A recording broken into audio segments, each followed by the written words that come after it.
Dassasaa Birruu, Baaroo Tumsaa, Elomoo Qilxuu, Jaarraa Abbaa Gadaa, Abishoo Garbaa, Hayilee Fidaa, Maannoo Mazannir, Hayila Maariyaam Gammadaa, Garasuu Dhukii, Asaffaa Shaaroo Lammii, Bakar Abdii, Caalii Shonee, Oliiqaa Dingilii fi waliigal Oromiyaa dhaddacha bahaa kan magaalaa Daamaatti argamu namni siyaasaa obbo Lidaatu Ayyalaw wabii qarshii 30,000 gadhiifamanii dhimmi isaanii alaa hordofan murteesse. Dhimmi isaanii irratti beellamamee ka ture himannaan heeraa fi sirneen mootummaa diigu jedhu ammaan dura irratti banamee ture fooyya'ee dhiyaatuuf ajaja kennee ilaaluuf ture jedha bukatoon obbo Lidaatu keessa tokko obbo Abdul Jabbar Hussein. Obbo Lidaatuun hidha baatiiwwan hin booda wabii maallaqaatiin ka hidhaa baasaniin durtaan paartii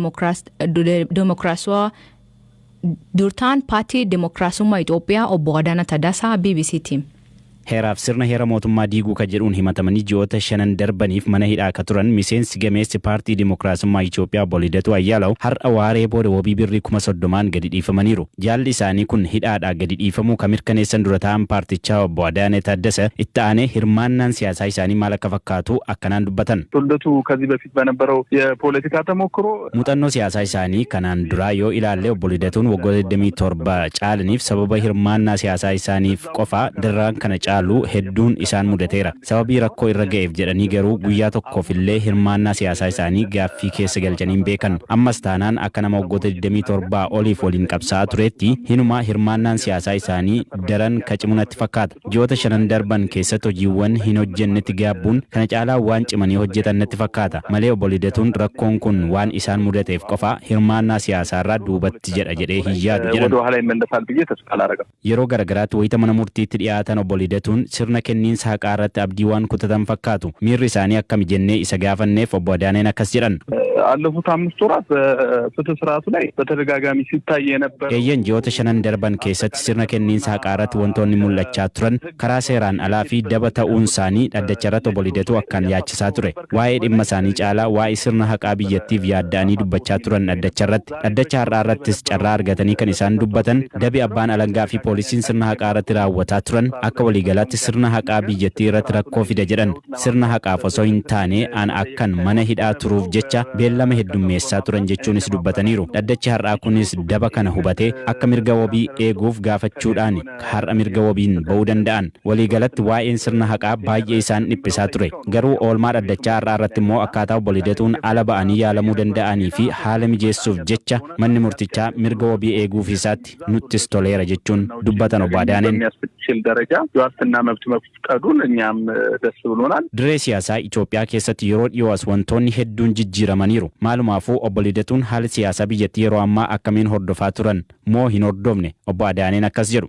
ያው አቶ ልደቱ የአጠቃላይ በ5 ወራት ውስጥ በኢትዮጵያ ፖለቲካ ላይ ያለውን እንቅስቃሴ የሚከታተልበት እኛን ሲያገኘን በአካል obbo Lidatuun ji'oota 5 darban keessatti sosochii gama siyaasaan Itoophiyaa keessa jiru karaan ittiin hordofan yoo nu argan qofa nu waliin dubbatu. Qaamaan yoo wal argine qofadha waa'ee siyaasa Itoophiyaa yeroo ammaa akka dubbannu. Kanaan achi daandiin ittiin odeeffannoo argatan hin turre. Miidiyaadhaan wal qabatee waan nama ajaa'ibu raadiyoon kan iyyamameef kaleessa ture. Haga kaleessaatti raadiyoolee caqasuu hin danda'an turan. Obbo Lidatuuf yeroo garagaraatti mirgi wabii ka eegamuu dhabeef maaliifi haga isaan abdii kutatanitti mirgi wabii eegamuu fi ka dhabeef aangawoota waliin walitti bu'iinsa qabu moo yakkuma isaan raawwatantu kun akka isaan mudatu godhe.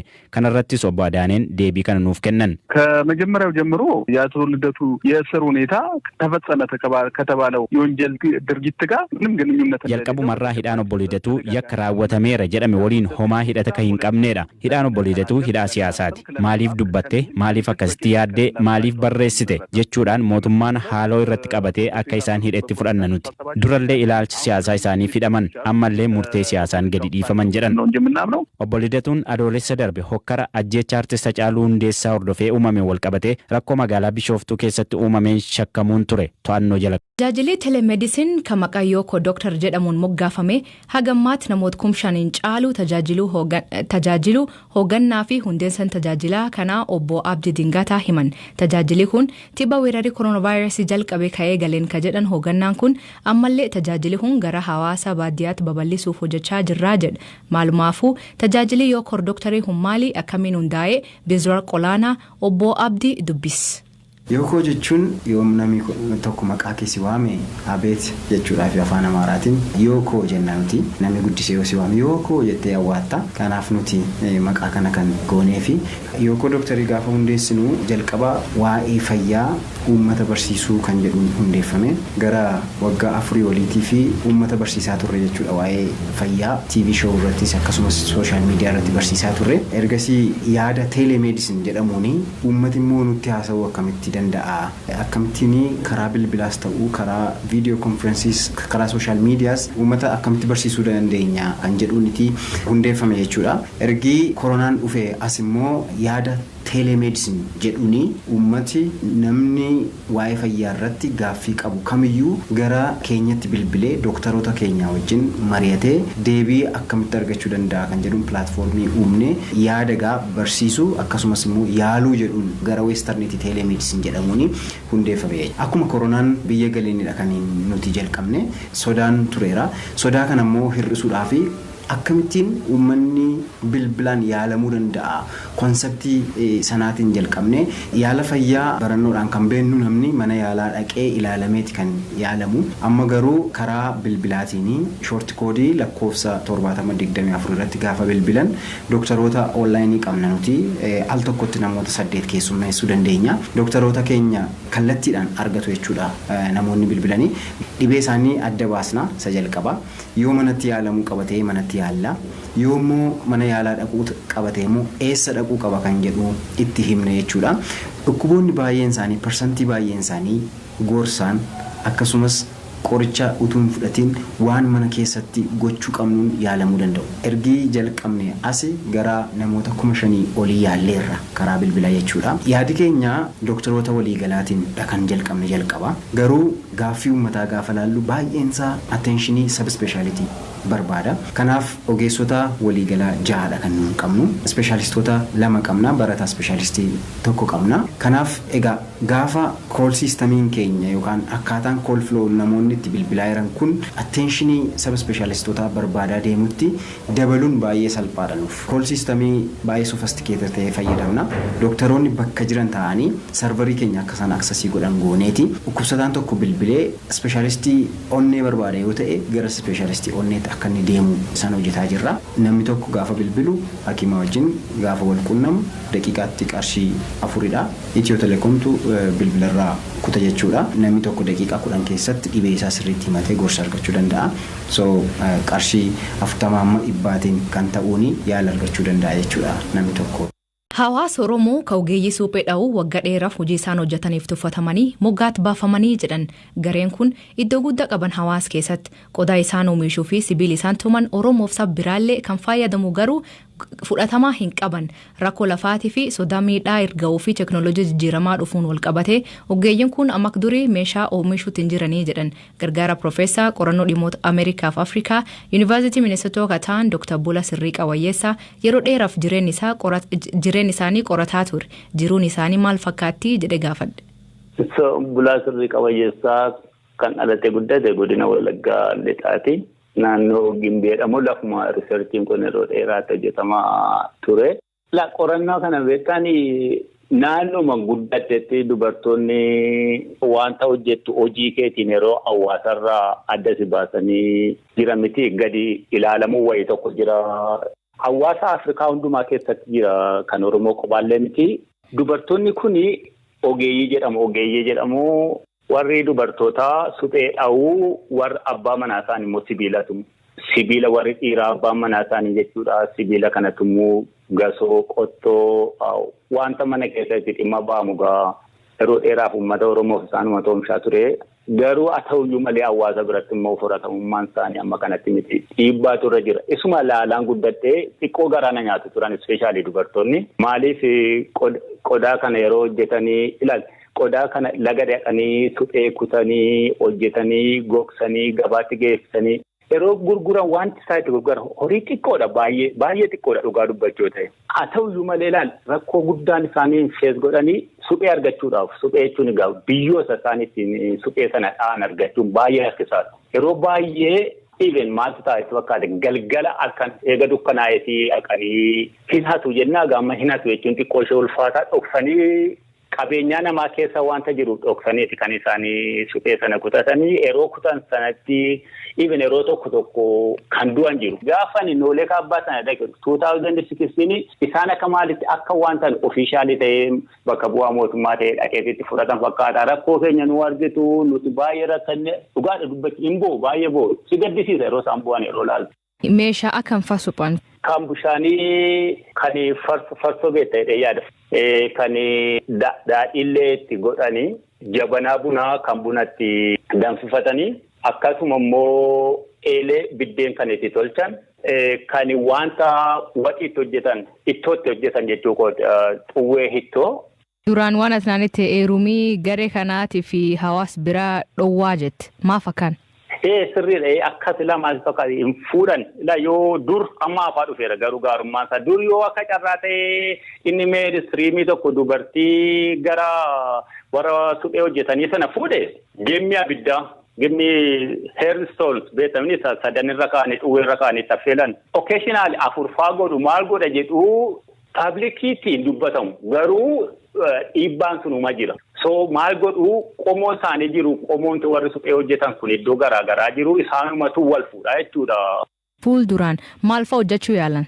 Isaan ilama maaltu ta'aa jira ijoolleen isaanii ilama nooleejiin kun dhalarraa dhalatti darba. Haadhatu intala barsiisa malee namni gara biraan naqee hin baratu. Maaliif yoo garattee baratte miidhaa kana sodaachee irraa baqatta. Maaltu ta'aa jira ijoolleen durbaa warri dargaggoonni barachuudhaan qophaa'u miti. So maal godhu achi badu yookiin immoo mana barumsaanii jireenya isaanii jijjiiru. Koppiin qabu gara fuulduraatti maaliif ijoolleen dargaggoonni eegan baratan ta'eeti haadholeen dulloomaa deemuu dadhabaa deemuu keessaa bahu waan inni immoo hin jiru. Guyyaan har'aa muddee 11 bara 2020 keessummeessituun keessan har'aa Antuu Jibee Horaati. Filannoon Somaaliyaa sababa danqaa siyaasaaf boodatti harkifatee jira oduu keessatti gabaasa qabna. Ajajaan waraana waliigalaa Itoophiyaa Jeneraal Biraanuu Juulaa injifannoo hatattamaa argachuun kan nu ga'e iccitiinsaas haqa qabeessa waan ta'eefi jedhan. Baqattoonni kanneen naannoo Tigraay keessaa dheessan haalli maatiiwwan keenya qe'eetti hafanii nu yaaddessaa jira jedhu lamaanuu gabaasaalee oduu boodaati. Yuunivarsiitiin Saayinsii fi Teekinooloojii Adaamaa waltajjii agarsiisa carraa hojii dhaabbileen irratti affeeraman barattoota isaatiif qopheessee jira. Gara boodaa qophii addaa qabna. Humnoonni naannoo Tigraay mootummaan federaalaa xayyaara nammaleeyyii kan waraana Eertiraa keessa ture gargaaramuuf tokkummaa Emireetota Arabaa waliin wal ta'e jechuun himatan qophii keenya kan dhageenyeef dubbisne irraa keessatti itti deebina. Hanga xumura sagantaa keenyaatti akka nu waliin turtan isin affeeraa. Piroodyuusariin Tamsaasa Har'aa Nugsuu Taammiree, Tamsaasa Intarneetiif miidiyaa hawaasummaa akka qindeessitu immoo Tigist Gammeetii oduu addunyaaf gara sooraattan isin dabala. Mootummaan Itoophiyaa jedhetti makiinaan qarqaarsa midhaan nyaataa fi qorsfaateetiin naannoo Tigraayitti dabre maqalee Addigiraatiif Shiree yaayyuu ga'e. Oduun ammoo lol kanaaf jedhaniitiin namni qarqaarsa dhabuu jira jedhan dharaa jedha.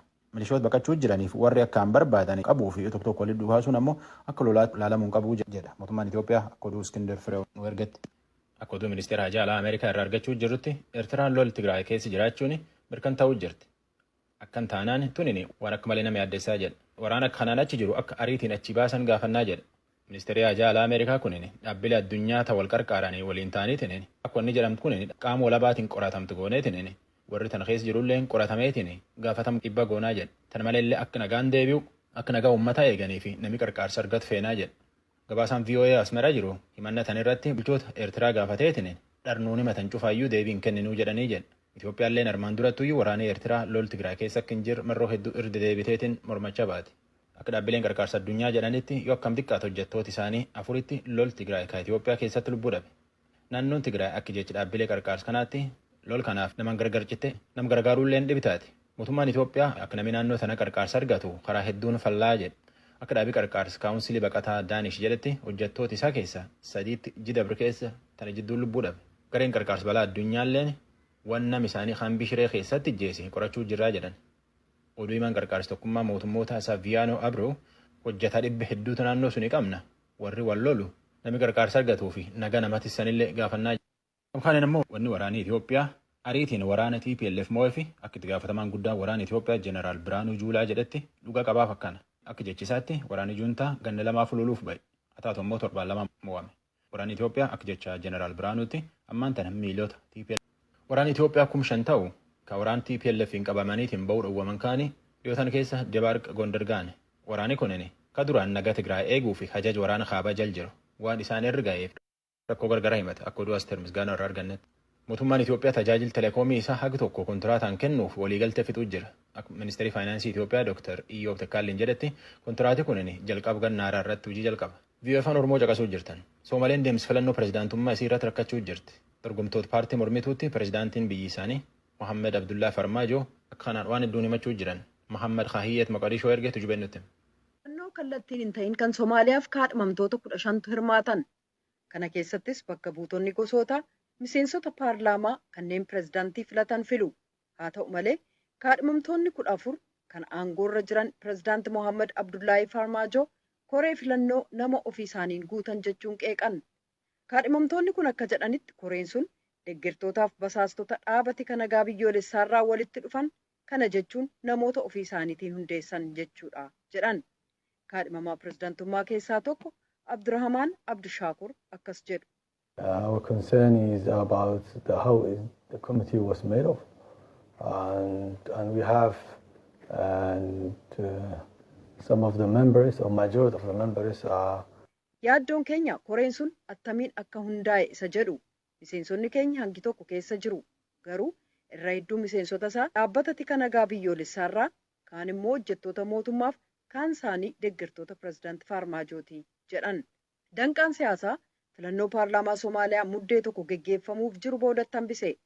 Kan duruu haleellaa Alshabaabiin balaa jala jiru sabatiinsi Somaaliyaa laalchisee yaaddoo sadarkaa addunyaa uumee jira. Somaaliyaatti ambaasaaddara gamtaa Awurooppaa kan ta'an Niikoolaas Barlaangaa akka jedhanitti Alshabaab waraana nagaa eegumsa biyyoolessaa qofaan hin injifatamu. Humnoonni Somaaliyaa martinuu kan federaalaa yookaan kutaalee miseensota federaalaa irraa kanneen ta'an yoo walitti dhufan malee jedhan. Doorsisi shororkeessotaa duula filannoof wiirtuulee filannoo irratti raawwatamu Somaaliyaan filannoo baatii fulbaanaa yeroo biraatti akka dabarsitu dirqisiise.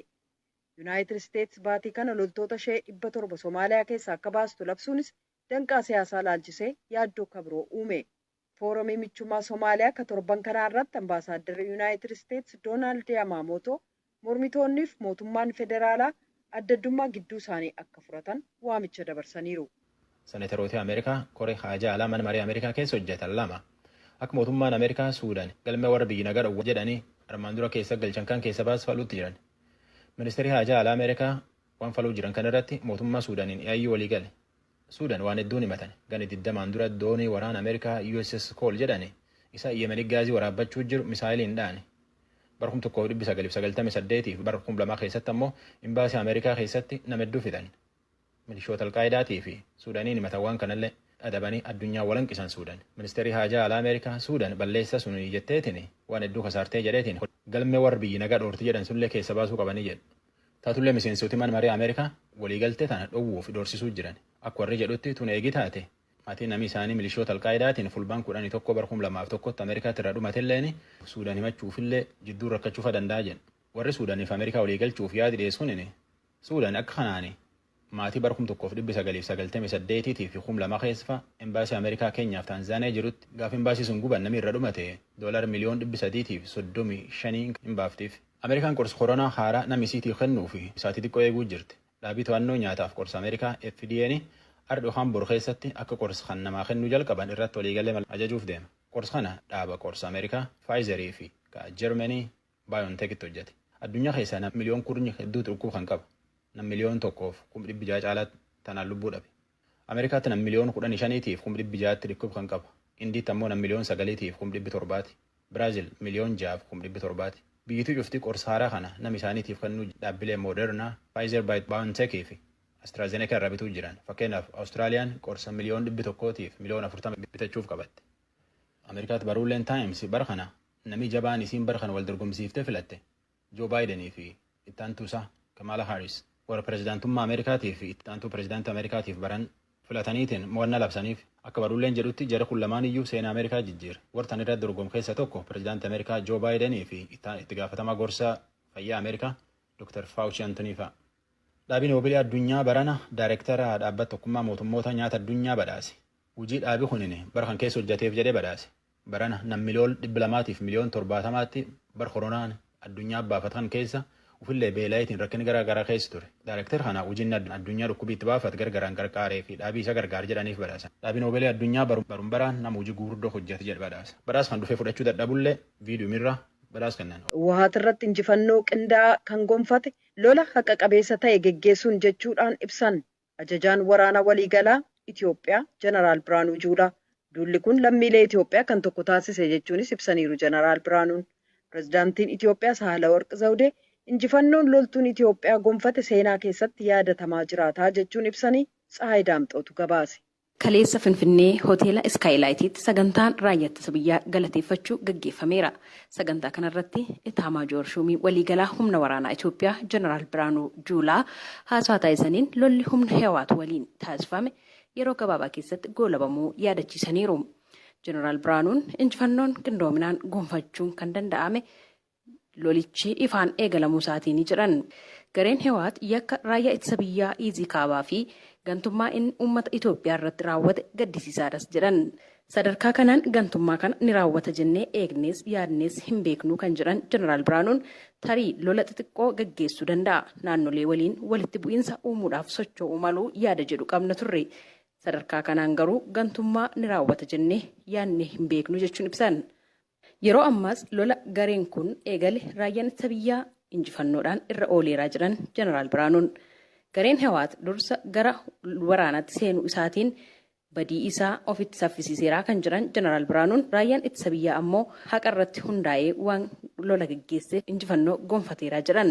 Amma dubbiin goolabameera. Amma kanaafuu garee Hiwaat konkolaataa gatee gammoojjii keessa sussuka bade adamsanii qabuu qofaadhaa jedhan Jeneraal Biraanuun. ትልቁ ጦርነት የተጠናቀቀው መቀሌ ስንቆጣጠር ነው። ከዛ በኋላ ወደ ምዕራብ ትግራይ ወደ አብያዲ የሚባል አቅጣጫ ሸሽቷል። እነ ጌታቸው ረዳ ሲፎክሩ፣ እነ ደብረ ጽዮን ሲፎክሩ፣ እነ ስዩም መስፍን ሲፎክሩ ጦርነቱ ከመጀመሩ በፊት waraanni guddaan kan xumurame yeroo maqaleen to'atameedha.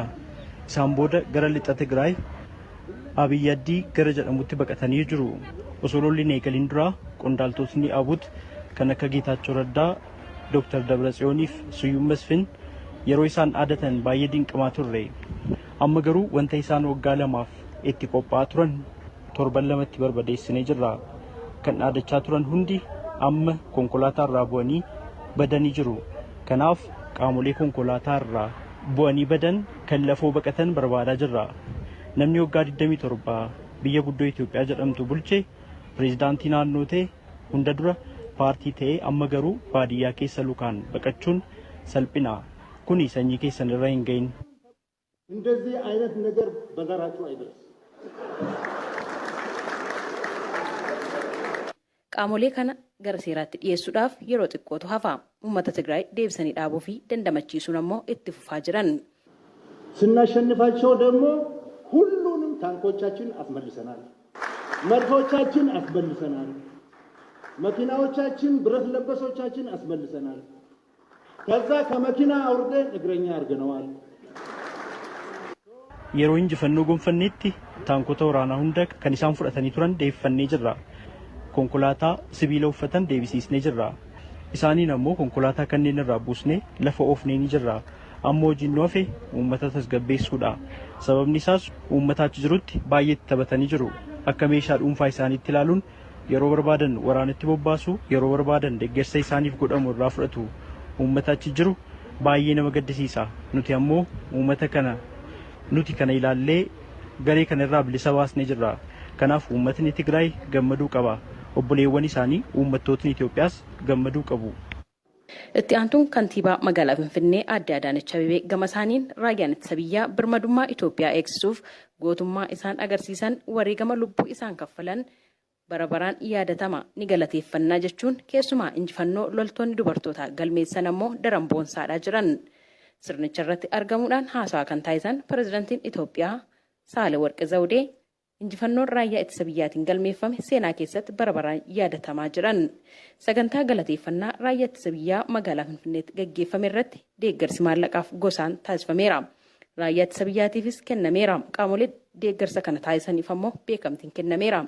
Gabaasa Raadiyoo Sagalee Ameerikaatiif. Ganda fagoo Sudaan keessa qubatan maatiiwwan isaanii dhiisanii ba'an carraan isaanii maal akka ta'e akka hin beekin dubbatanii jiran. Mooraa Umraa Qubaa kan Sudaan gama bahaarraa Heezar Maadrook gabaasteetti Tigist Gammeetu dhiyeessa. Haadholiin mooraa baqattootaa Umraa Qubaa dahoo godhatan akka jedhanitti jeequmsa bakka irraa dhufanii ture ijoolleen isaanii akkan argine ija isaanii qabanii dhoksaati turan. Akkasis ta'ee garuu daa'imni waggaa 4 odoo nafin ammallee namoota san eenyutu ajjeesee jedhanii gaafachaati jiran.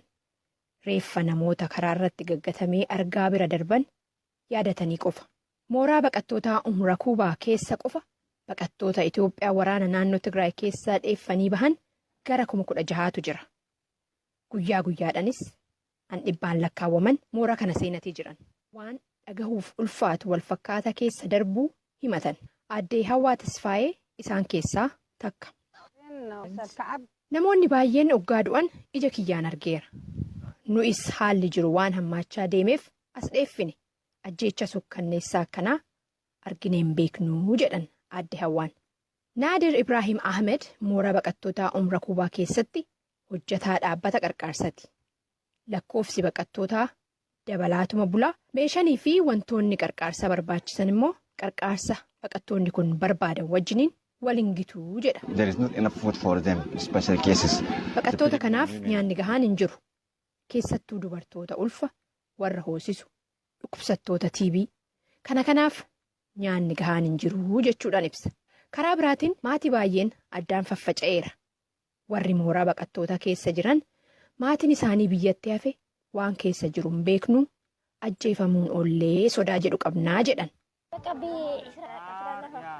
Yeroo lolli jalqabetti ilmi kiyya waggaa 18 manan turre. Waggaa boombiin bu'uu jalqabuun uffatuman ofirraa qabu tanaan qofa kaadhee dheeffe kophaa kiyya. An jedhan Aaddee Nigistii Tasfaa Maariyaam haadha ilmi isaanii bakka jiru hin beekne. Naannoo Tigraay bakkawwan waraanni itti deemaa jiru keessa yeroo hojjettoonni qarqaarsaas ta'ee gaazexeessitoonni naannoo san dhaquus akkasumas qunnamuu hin dandeenye kanatti lammiiwwan siviilii haala akkamii keessa akka jiran beekuun rakkisaadha. Gabaasaaleen baay'een akka agarsiisanitti garuu naannoowwan muddamsi keessa jiru an haalli keessatti hammaachaa jiran kana keessa namoota jiraniif qarqaarsaa tattamaatu barbaachisa. Irratti xiyyeeffachuun hidhata industirii waliin qaban akka cimu hojjechuu qabu jedhan ministeerri deettaan ministeera saayinsii fi dhaabbilee barnoota olaanoo Dr. Saamu'eel Kifilee. Yuunivarsiitiin saayinsii fi teeknooloojii Adaamaa waltajjii agarsiisa carraa hojii dhaabbileen irratti affeeraman barattoota isaaf qopheessee jira. Muktaar Jamaaltu gabaase. Yuunivarsiitiin saayinsii fi teeknooloojii Adaamaa waltajjiin har'a inni qopheesse Joob Expo yookaan agarsiisa carraa hojii jedhee ni jira. Agarsiisa carraa hojii kanaan barattoonni yuunivarsiitichaa bara kana eebbifamanii fi kaampaaniileen ogeessota qaxarachuu barbaadan walitti dhufanii kan fedhii walii ittiin walitti haasa'an jedhameetiin hin jira. Yuunivarsiitichi hojii kana durallee dursee kan eegale ta'uu kan dubbatan pirezidantii yuunivarsiitii saayinsii fi teeknooloojii Adaamaa Dr. Lammii Guutaa raawwiin keenya kaayyoo kanaa wantoota waggoota kanaan duraarraa fooyya'aa jiras jedhan. Barumsaa kana ba'anii yuunivarsiitii ba'anii hojii deemanii uummata keessa seenan maaltu isaan eeguu danda'a? Jijjiirree kaalkuleemii addaatiin more of industry based experience akka argatan gochuu jalqabne barsiisota keenya externship industiriitti erginee waggoota 3 darban keessatti jijjiiramni qaxarrii keessa jiru almost double ta'eera. Yeroo jalqabnu waggaa 3 darba barana barattoonni keenya asii eebbifamanii bahanii hojii eebbifamaniin qaxaraman parsentii 46. Yeroo ammaa kana garuu parsentii 80 irra geenyeerra.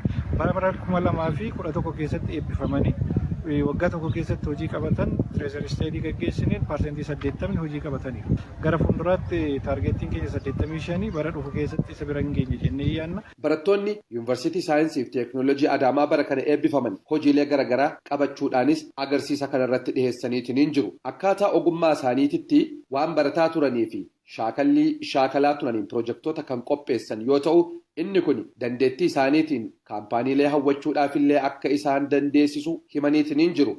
Maqaan kiyya Jeetti Yaasan jedhama. Barattuu Appilaayid Keemistirii waggaa 4ffaati. Gaafan kana baradhus kaayyoo uummataa kiyyaan qaba. Ammaas immoo kaampaniiwwan garaagaraa irratti appilaay gochuu hin danda'a. Keemikaal industirii inni kamiyyuu applied chemistry barataa applied chemistry ni barbaada waan ta'eef kana hundarratti carraan hojii banaadha jedhee yaada. Isa wajjin communicate gochuudhaan carraa kanatti fayyadamee isaanitti dabalamuu barbaada. Maqaan koo Biiniyaam Tashoomiin jedhama. Muummee mechanical engineering yookiin immoo extreme manufacturing design and engineering dha. Experience isaanii sheerii nuuf godhanii kaampaanonni hundumtiyyuu baay'ee barbaachisaadha. Sababiin isaas maal akka hojjechiisan waan hundumaa gahee isaanii nutti himaniiru. Kanaaf gahee keenyadha jechuudha. Guutummaa guutuutti iddoo fedhe hojjechuuf ga'umsa gahaan qabadee yaadan ofii gootinuuf akka barataa tokko. Waltajjiin akka kanaa barattootaaf carraa uumu babal'ateetiniin gama biraattillee baramuu qaba kan jedhan. Ministeer Deetaan Ministeera Saayinsii fi Dhaabbilee Barnoota Ol'aanoo Dr. Saamu'eel Kifilee waltajjiin akka kanaa. Sasaa Birruu, Baaroo Tumsaa, Elomoo Qilxuu, Jaarraa Abbaa Gadaa, Abishoo Garbaa, Hayilee Fidaa, Maannoo Mazannir, Hayila Maariyaam Gammadaa, Garasuu Dhukii, Asaffaa Shaaroo Lammii, Batar Abdii, Caalii Shonee.